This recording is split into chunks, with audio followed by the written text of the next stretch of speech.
let's go to the line outside the opening of the first ever convention and show for the Casino Chip and Gaming Tokens Collectors Club. This show is also jam-packed with the pioneers of the chip and check collecting. Welcome back to the channel, everyone. Hope you guys are all doing well. It's Oscar and we're back again with another video. Today we're going to be looking back, kind of reflecting on 30 years of the CCA convention that's been happening here in Las Vegas. I guess I got a little inspired. I saw Steve Passalacqua posting on the chipboard. Every year before the summer CCA convention, he does this ACE pledge. Last year I did it. I happened to stop by his booth. He always gives away these ACE pledge chips. This one being this one from 2022, which obviously was last year. But reflecting on 30 years, Steve Passalacqua was the first person to make a, I guess we could say like a convention recap video in 1993 when the club had the first ever convention, the national convention at the Aladdin. Steve was the one that actually made a video highlighting, you know, the opening day.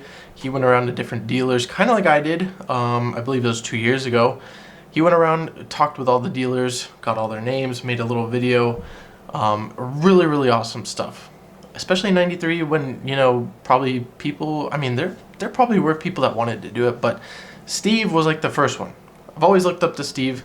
I remember the first time I watched that video, I kind of had a huge smile on my face. But it's kind of cool. Looking back, you know, 30 years, obviously things were way different in the hobby. You still had tons of these historic casinos open in Vegas.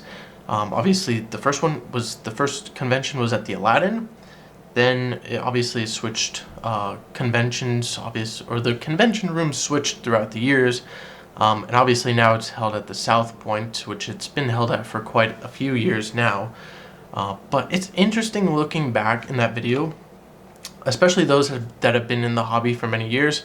There's probably a bunch of people you remember, a bunch of people that probably have passed away, a bunch of people who might have dropped out of the hobby, or maybe, you know, it's great memories for those that were there on the very first convention day back 30 years ago. I don't know, to me it would be really cool to go back in time, experience that, and I don't know, just kind of be immersed in that environment. Because when I watched that video, Steve has this great energy behind him, but the room, the way the talking is going, it seems like everyone is really excited. Obviously, back in 93, people weren't constantly on forums and posting, like, kind of like we do now with like PCF. There's a lot of phone calls. I don't know, back in 93, I'm sure there probably wasn't texting. So there wasn't texting people like I do on a daily basis about chips. And, you know, I got my group chat here. I got people I'm texting here and there. But, you know, there was a lot of phone calls. There were a lot of new, I guess we could say, finds and historical finds that were coming out. I've read quite a few of the chipboard archives back from the very early days of chipboard. There was a lot of people posting a lot of things that were being found out, a lot of reports and stuff like that. One person I can kind of reflect on the, the first CCA convention video, or the CC&GTCC convention video, Janice O'Neill. Obviously, I never got to meet her in person, but the way that I've seen the stuff that she did on Chip Guide and all kinds of stuff like that, where she would actually go to the casinos, take handwritten notes of what casinos they had, or what chips they had in the racks being used at the time, what chips they had in the past, what tokens they had. I mean, she went beyond, you know, just being a standard collector. She was, you know, trying to figure out exactly what mold it was, what color the chips were, edge spots. She was doing like the in-person research for those people that were, let's say, making the chip rack book or putting, you know, information online. She was the person who went to these places, figured that stuff out, sent pictures, sent information, talked to people on the phone, and would do all this type of stuff for the benefit of the hobby, which I think is absolutely incredible. Nowadays, obviously, we have people that go to the casinos, but nobody needs to take handwritten notes as much nowadays. Easy enough just to do it on your phone, take a picture of that chip, upload it to Chip Guide or wherever you want to upload it online, and people know that a new chip is out. Obviously, back then it was word of mouth. But yeah, it's really cool to reflect on that video, especially reflecting on it. Let's say for those people that were the first ones to attend that first convention, seeing those people attending the conventions nowadays, they've been in the hobby for 30 plus years. Some of them, I think Campiglia was in that video. There's Walter D. I don't want to butcher his last name. Steve was obviously in that video. There's a handful of people that were at that very first convention that are still going to the convention now, who have tons and tons of stories of stuff they've seen over the years. I'm sure there's tons of people that have, sat in the auction room when they had auctions going on. Chips that people have probably never seen before that were sold in the auctions for crazy amounts of money even back then. Imagine the chips that were sold back then, right? Imagine those being sold today in today's market. It'd be absolutely incredible to see what kind of money those chips would sell for, because obviously the hobby's grown more. I'd like to say chip values have gone up tremendously over the last 2 to 3 years. There's all these, insanely, rare chips that I could blurb out. Let's say Golden Goose 5 or something like that, that would go for an absolutely ludicrous amount of money if it was available for, let's say, auction, or just the availability to be bought by a collector. I know the Golden Goose 5 it's up there as one of those rarest chips ever. Let alone, there's probably only one in the world that's known of. But imagine that chip being up for auction and the amount of money that chip would go for. It'd be absolutely incredible. We see these, let's say, for instance, Sans TRKs on heritage auctions go for like $3,000.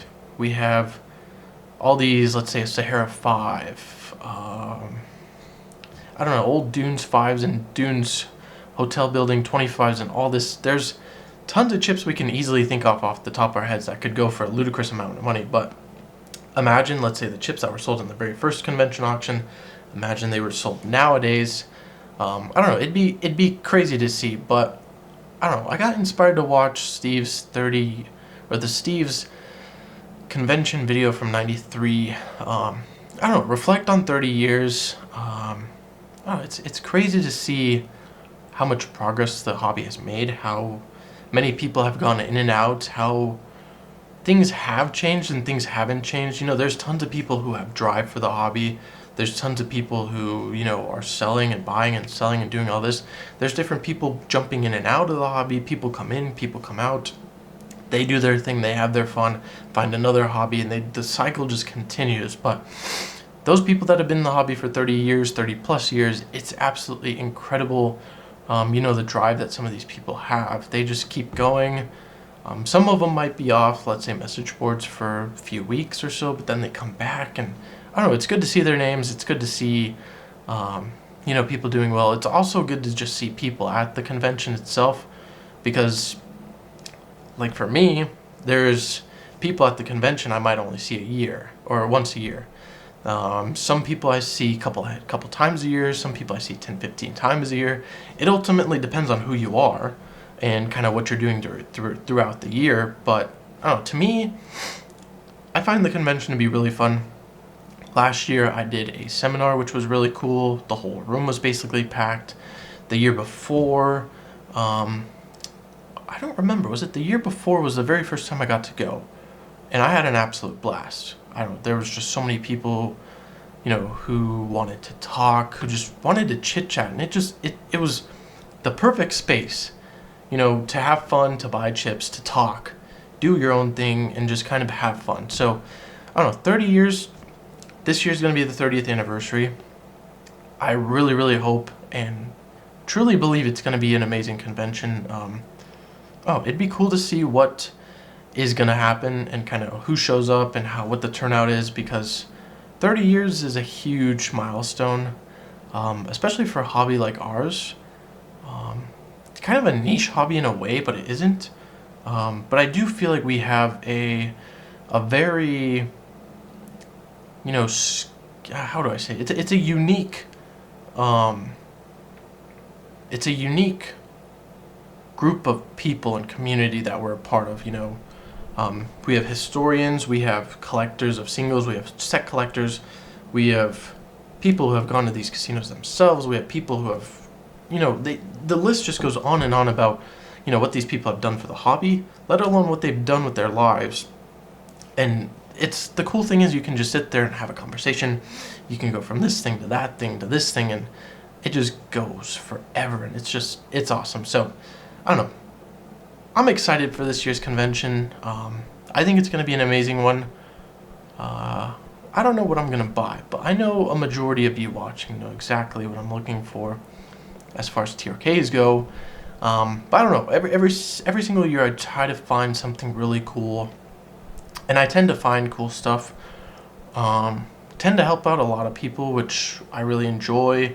There's tons of people, you know, who come ask questions, come looking for information. Tons of new people every year that I see, kind of, you know, new to the hobby. They want to kind of learn something quick. It's just an overall really good time, and I don't know. I've really enjoyed the last 2 times I've been there. This year's going to be like I said, I think it's going to be the 3rd time. And I'm just as excited for this year as I was for the first year. So I think it's going to be an amazing one. I hope it is, because 30 years is a huge milestone. Yeah, I don't know.